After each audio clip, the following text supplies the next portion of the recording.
everybody. Kendra Corman here. Happy March. It's March 1st. It's my birthday month. So I will be celebrating my birthday all month long. Um, as soon as the calendar changes, I tell my husband that his birthday month is over and now it's mine because his is in February. It's towards the end of the month. So not today or anything like that. But I did want to say hello to everybody. Thank you so much for tuning in.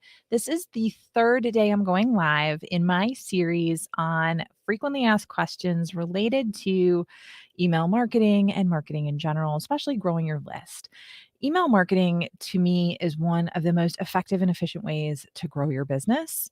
I know that when I focused on my list, my business grew a ton, and I had been ignoring mine for a really long time. So, anyway, I'm here to talk to you a little bit about um, these frequently asked questions. So, one of the ones that I get all the time and have had myself is I have this lead magnet and nobody's downloading it. Like, that's serious, right? Because I created something that people need, right? And I think we do that a lot is we create things that we know people need, but we forget that people buy what they want, not what they need, which is one heck of a crazy time, right?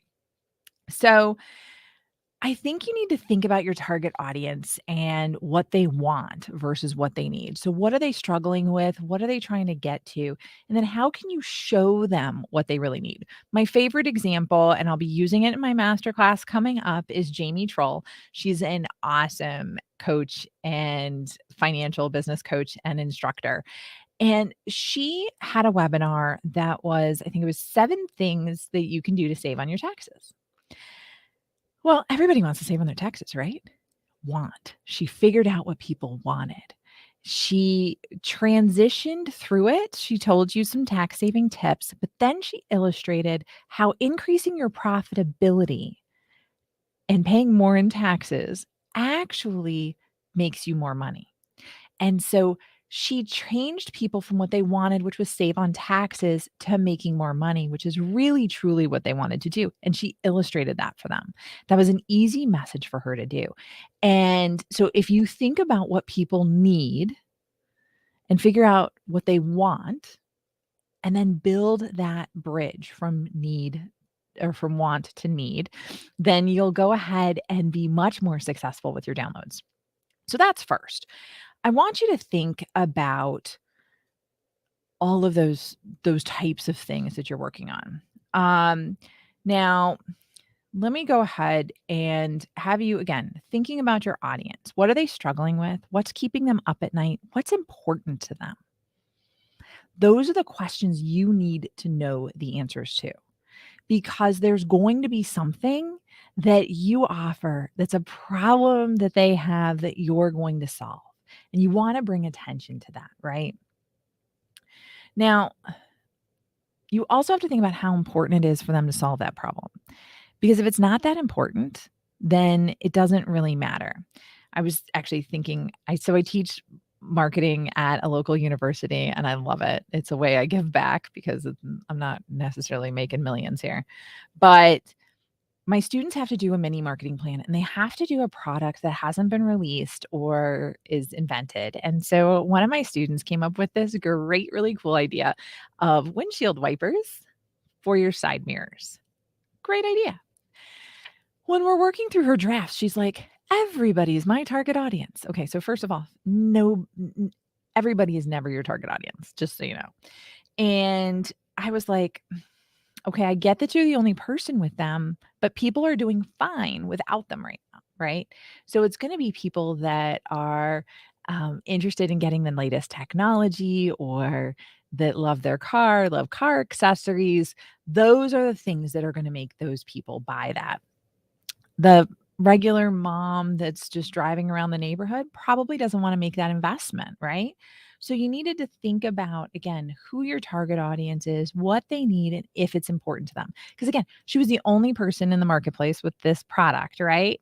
And that doesn't necessarily mean that people are going to buy it. It has to be important enough for them to solve it and put some money behind it. So again, just another way to think about it. So again, think about what your target audience wants, not what they need. And then think about the problem that's important to them, one that they want to solve. That's really a key piece here. Okay. Now, if you're offering in your checklist, mini course, guide, whatever it happens to be, if you're offering something that you know your audience wants, now I need you to go ahead and troubleshoot your lead magnet to take a look at it from a promotion perspective. Do you have it everywhere you need it to be? Okay. And you got to be honest with yourself about this, because while you think it might be everywhere, you might be able to put it a few more places, right? So I want you to think about a couple of different places. One is your social media cover images. So on your personal page, on your business pages, everywhere you go, put it up there. Have the user friendly URL, whatever it happens to be. Right now, all of my banners should be showing the masterclass. So kendracorman.com/masterclass. You can go ahead and put that out there to everything and everyone. Now, you want to put it in your social media posts, and don't worry about posting about it too much, because people don't see all your posts. That's okay, right? You want to post about it till you're sick of it, because if you're sick of it, they probably still haven't seen it enough.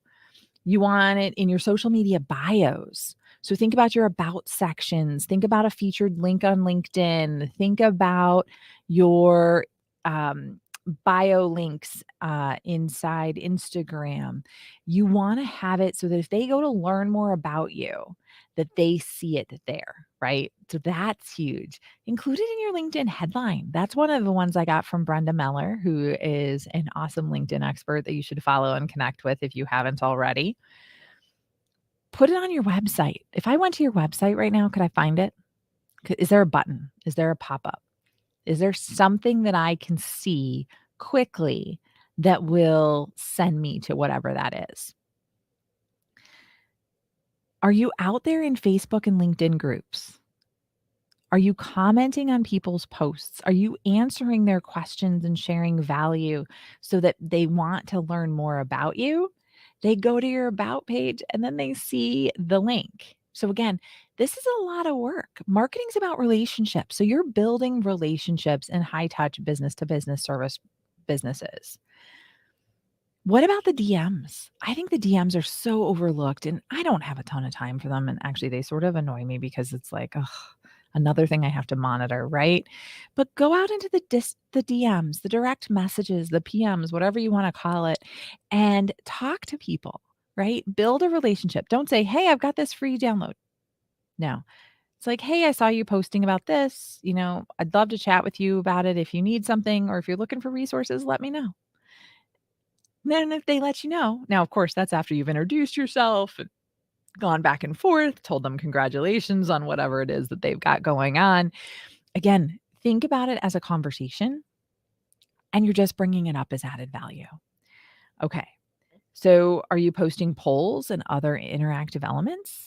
So again, if you post a poll and you've got 2 or 3, what's your biggest number 1 problem, A, B, or C, and people answer it with A, say, "Hey, thanks so much for answering A.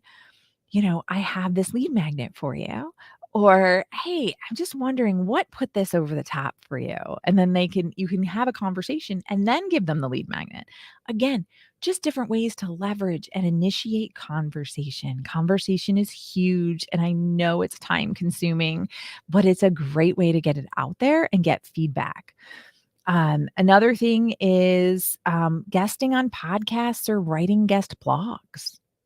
That's a huge way to get yourself out there. What about conferences and other speaking engagements? Is there a way that you can go and speak?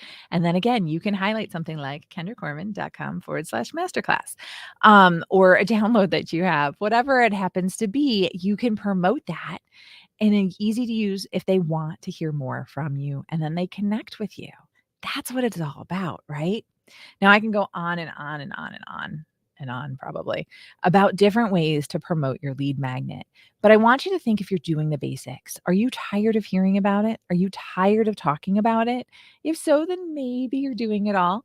Maybe you're not. So again, just something to keep in mind and keep yourself going. Now, if you're looking at your lead magnet or considering developing one to grow your list, I do have a free masterclass coming up March 7th, 8th, and 15th. if you're interested. There's 3 different sessions to choose from. They're all the same masterclass. Pick any one of the ones that you wanna go to, and you can again find that at kendracorman.com/masterclass. So be sure to tune in tomorrow, March 2nd at 10 a.m. Eastern, as I'm going to talk about how you follow up with lead magnet requests. Thanks and have a great rest of your day.